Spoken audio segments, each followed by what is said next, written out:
In this video, we will look even closer at normally distributed variables and see some of the limitations of the empirical rule when it comes to finding probabilities for normally distributed variables.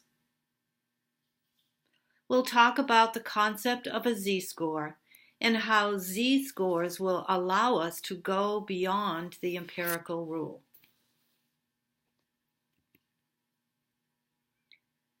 Hopefully, one of the concepts that the previous examples made clear is that the total area under a normal curve is 1 or 100%, and that the area under a specific portion of the curve represents the probability that that variable will fall within a certain range.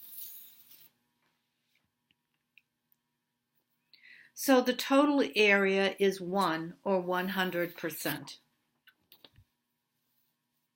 This is split evenly into a 50% chance that the variable will lie below the mean and a 50% chance that it will lie above the mean.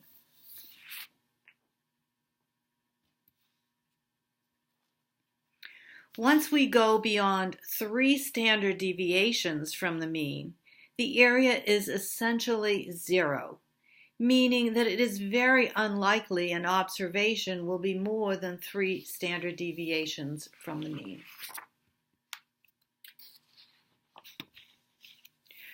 What distinguishes one normal curve from another is 2 things: the mean and the standard deviation.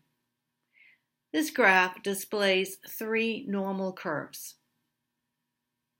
They all have the same mean, but one has a small deviation of 5, another slightly larger than 10, and another yet larger of 16.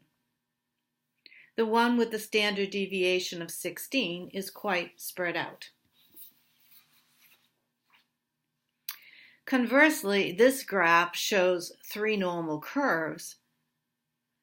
They all have a standard deviation of 5, but they have different means, so they are located at different centers.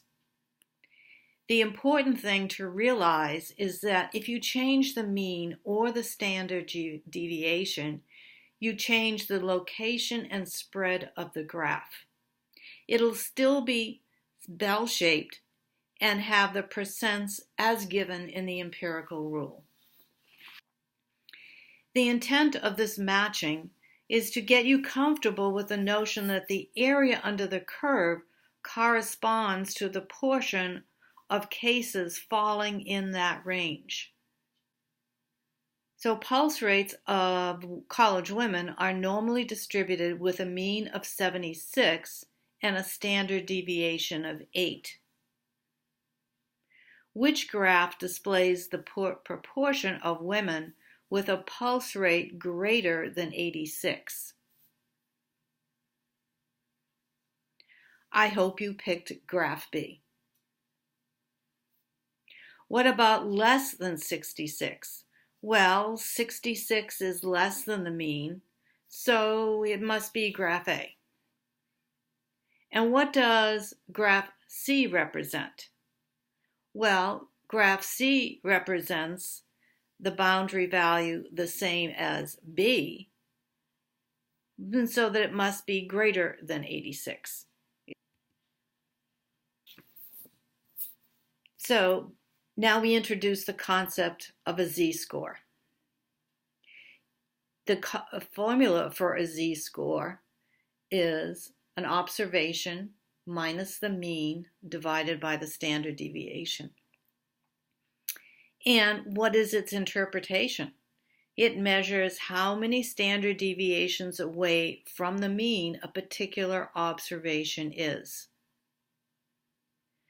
If we are a whole number of standard deviations away from the mean, say 1, 2, or 3 standard deviations, then we can rely on the empirical rule to help us find probabilities. If, however, as in our next example, our z-score is not a whole number, then we'll have to use another process. So before we get to that example, let me make a few things perfectly clear. When we create a z-score based on a normally distributed variable, we are creating a new normal variable called a z-score. And what's true of z-scores is that they have a population mean of 0 and a standard deviation of 1. The special normal distribution with a mean of 0 and a standard deviation of 1 is called the standard normal distribution. So here is a picture of the standard normal distribution. Notice that it is centered at 0, and within one standard deviation, you're going to have 68% of the z-scores. Within 2 standard deviations, you're going to have 95% of the z-scores. And almost all z-scores are within the range between -3 and 3.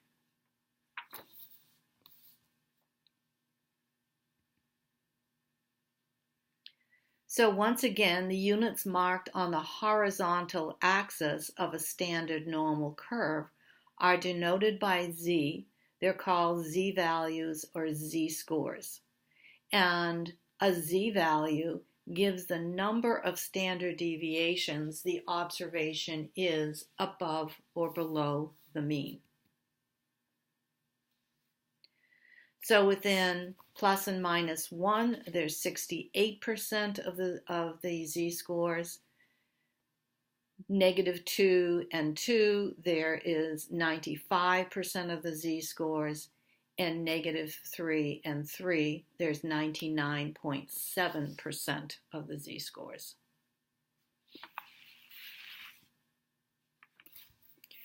So let's look at an example where we'll need to use z-scores.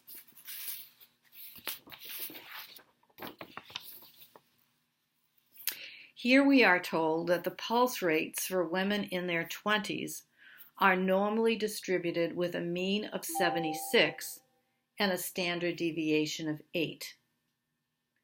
What is the standardized score of a woman with a pulse rate of 88, which is of course above the mean? And let's interpret this z-score.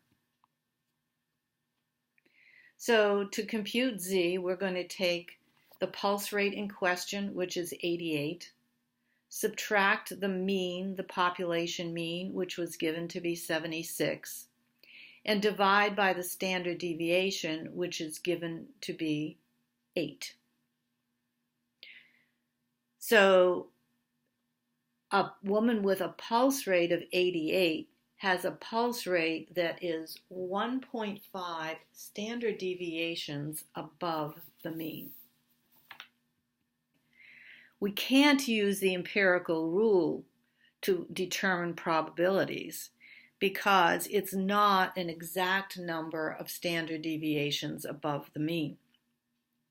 So we're going to use a completely different process. After converting 88 into a z-score of 1.5, we'll use an online calculator to find the area above 1.5. This calculator will be described in a separate video, and it's a calculator that we can find on StatCrunch. So if we look at the visual from the calculator, we see that the area above a z-value of 1.5 is 0.0668. So since that is the case, we can report that 6.68% of women in their 20s have a pulse rate of 88 or more. This is actually a screenshot of that normal calculator. Notice the standard normal curve. We've got the mean of 0, the standard deviation 1. We were looking for the chance or probability that a woman would have a pulse rate with a z-score of 1.5 or bigger. So we changed that to a greater than, and there is our reported probability.